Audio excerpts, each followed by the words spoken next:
हकीकत न्यूज और मैं हूं आपके साथ रीना। नगर निगम के परिषद हॉल में मेयर इन काउंसिल की बैठक संपन्न हुई।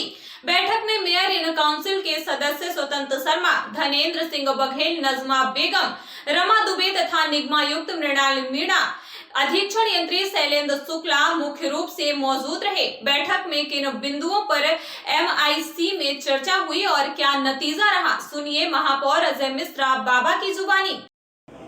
आज बैठक थी किस विषय पे? ये आज MIC की बैठक थी। उसमें जो MIC के विषय थे वो थे नगर पालिका निगम रीवा के स्वामित्व के पूर्व नगर सुधार न्यास रीवा द्वारा निर्मित व लीज पर आवंटित अचल संपत्तियों के लीज नवीनीकरण का अनुमोदन। जो हम लोग लीज में मकान देते हैं उनकी लीज का नवीनीकरण होता है, उसका था। योजना क्रमांक 7 यातानगर के भूखंडों का था। जो भूखंड ले लिया लोगों ने, 7 भूखंड हैं, उसकी किस्त नहीं जमा किया, 7 नोटिस हो गई। यातायात नगर में जो दुकानें बनी हैं उसमें से दुकानों में से 4 दुकानों का प्रीमियम नहीं आया है और लगातार उनको नोटिस हो रही, उसका था। प्रधानमंत्री आवास के जो MIG थे उस पे एक शासन की गाइडलाइन आई है कि उनकी 1% के हिसाब से पर मंथ किस्त लगाई जाए, वो ब्याज लगाई जाए। हमारे यहाँ 18% है, तो MIG के लिए ये हो गया है कि भाई 12% सालाना की दर पे इनको ब्याज पे दे दिया जाए। तो ये 4 बिंदु हमारे एजेंडे के थे। बाकी एजेंडे से बाहर हम लोगों ने कुछ प्रस्ताव दिए, जैसे इको पैटर्न पार्क हो गया अपना, और इको पैटर्न पार्क 2019 में निरस्त हो गया था, पुनः उसको बनाया जा रहा है। उसका जब पुल बना है, झूला पुल, एक बार बह गया था, दोबारा कंक्रीट का पिलर बनाकर पुल बनाया गया। हमने ये पूछा कि भाई कल के डेट पे अभी गुजरात में एक बड़ा हादसा हो गया, लोग ख़त्म हो गए। कल अगर ऐसी कोई घटना आती है, वहाँ पर फॉल है, झरना है, लोग खड़े होकर देखेंगे, सपोज करो कि किस एजेंसी के द्वारा उसका फिटनेस का प्रमाण पत्र दिया गया है कि ये पुल की गुणवत्ता बहुत अच्छी है। ये प्रश्न उठा कि ये नगर निगम सीमा क्षेत्र में हो रहा है।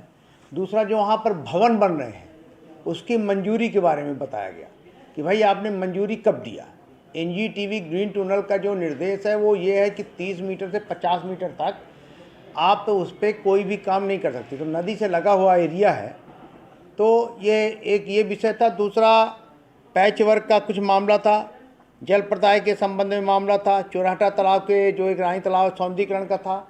अवैध कॉलोनियाँ जो हमारे यहाँ लगातार कट रही हैं उसको रोकें और उसको कॉलोनाइजरों को ये निर्देशित करें कि आप वैदिक प्रतिक्रिया की तरह से काम करिए, रेगुलराइज कराइए कॉलोनियों को, परमिशन लीजिए, तभी आप उसको प्लाटों को बनाकर बेचिए।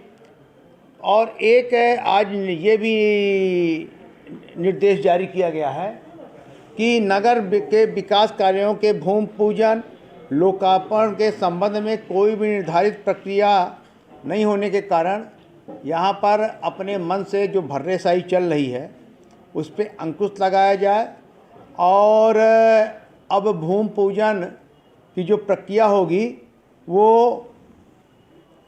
कार्य आदेश जारी होने के बाद होगी और आधिकारिक रूप से होगी। आयुक्त को इसका निर्देश दिया गया है कि आप इसको प्रशासनिक ढंग से करेंगे। 5 दिवस पूर्व संबंधित लोगों को सूचित किया जाएगा। महापौर के मुख्य अतिथि में सारे 45 वार्डों के भूमि पूजन होंगे। नगर निगम 1956 के अधिनियम में महापौर, मेयर इन काउंसिल और आयुक्त को ही सारी शक्तियां हैं, बाकी किसी को कोई शक्तियां नहीं हैं। ये विधिवत सबको जानकारी है और इसकी जानकारी जिसको नहीं है उसको एक्ट का अध्ययन भी कर लेना चाहिए। 5 दिवस के पूर्व जब ये सूचना दे देंगे उसके बाद जोन प्रभारी संबंधित वार्ड के पार्षद को बताएंगे और विधिवत सादे समारोह, एक नारियल अगरबत्ती बिना टेंट पंडाल के जो प्रक्रिया हम लोगों ने चालू की है कि ठेकेदार के ऊपर अतिरिक्त भार न पड़े, काम गुणवत्ता विहीन न हो और जनता के सुविधा का काम हो, तो उस प्रक्रिया के अंतर्गत इसका पालन किया जाए, ऐसा निर्देश एवाईसी के द्वारा दे दिया गया है।